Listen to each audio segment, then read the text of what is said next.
Oke.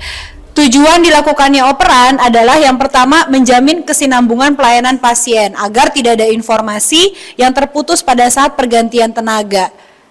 Ya, jadi kenapa tuh harus dioperkan? Itu tujuannya. Kemudian yang kedua adalah meningkatkan keselamatan pasien dan mencegah kesalahan akibat informasi yang hilang, tidak lengkap atau salah dipahami. Yang ketiga adalah menjaga mutu pelayanan melalui komunikasi yang sistematis, ya, terstruktur, sistematis, jelas dan dapat dipertanggungjawabkan. Kemudian yang keempat, memastikan akurasi dan kelengkapan informasi terkait kondisi pasien, rencana terapi, obat, dan tindakan yang sedang atau akan dilakukan.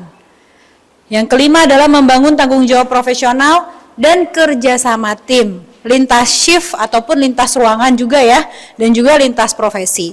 Dan yang terakhir adalah melibatkan pasien dan keluarga dalam proses perawatan dengan cara memberikan informasi yang mudah dipahami.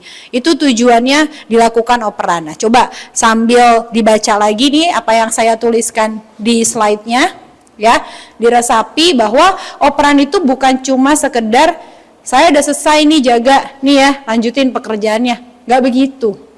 Ya, bukan cuma sekedar ini ada Tuan M. Sani dari Karimun rencananya mau operasi artroplasti titik, terus apa gitu. Jadi banyak yang perlu disampaikan yang kalau misalnya tidak kita sampaikan secara struktur, yang terstruktur, yang ada apa? Bingung. Ya kan? Karena contohnya tadi Kak Santi dia maju nih, udah yakin banyak sih yang mau dicek, tapi terstruktur atau tidak? Tidak. Yang menyebabkan akhirnya apa?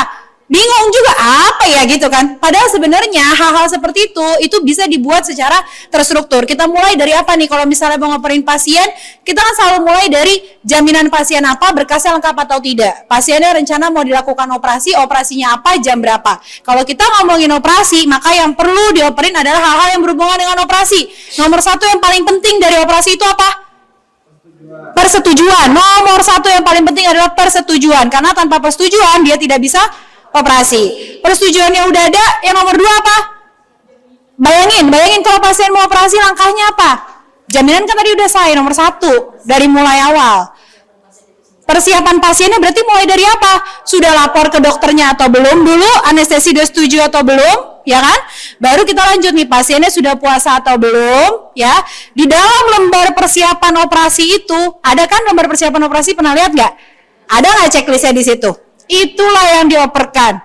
Apakah pasiennya sudah puasa? Apakah pasiennya sudah dicukur? Itu kan tulisannya isinya dalamnya ya. Itulah yang diserah terimakan kepada temennya. Dan kalau misalnya ada lab yang menjadi perhatian, kalau mau operasi lab apa yang jadi perhatian? HB, HIV, HBsAg, sifilis, BTCT golongan darah, ada rencana transfusi atau tidak gitu ya. Kemudian nanti ingetin tuh pada saat mau serah terima, pasien rencana mau tindakan jam 5. Berarti yang perlu disampaikan sama yang di mau menyerahkan apa? Jangan lupa konfirmasi ke DPJP jam 4:30.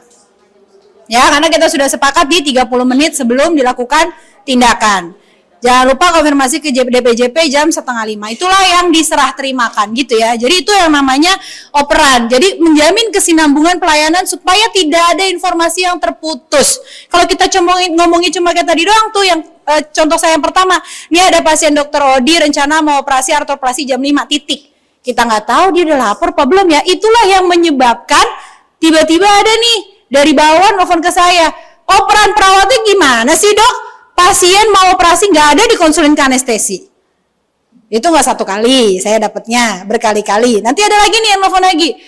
Pasien mau operasinya di kaki dok, yang dicukur bulu ketek katanya. Yang dicukur bulu tangan.